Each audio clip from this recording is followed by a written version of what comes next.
పచ్చళ్ళై. ఈరోజు recipe tomato ఊరగాయ పచ్చడి. కావాల్సిన ఇంగ్రీడియంట్స్ ఇక్కడ మెన్షన్ చేశాను.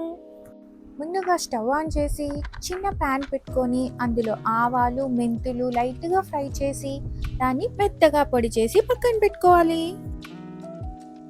ఇప్పుడు మళ్ళీ ఫ్లేమ్ ఆన్ చేసి ప్యాన్ పెట్టుకొని తగినంత ఆయిల్ పోసుకొని కట్ చేసి పెట్టుకున్న ఫ్రెష్ టొమాటోస్ని అందులోకి వేసి తగినంత కల్లుప్పు వేసుకొని ఫ్రై చేసేసుకోవాలి.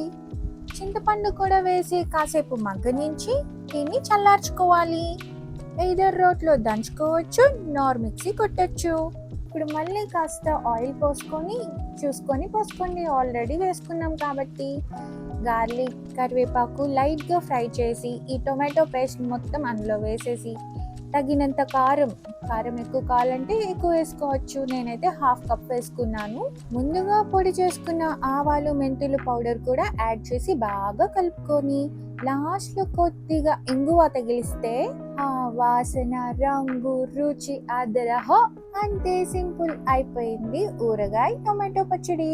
నేనైతే ఇంకా అన్నంలో, టిఫిన్లలో ఏ దొరికితే అందులో కలిపి కొట్టి తినేయడమే. టేస్ట్ అయితే మామూలుగా లేదు, కమ్మగా ఉందనుకోండి.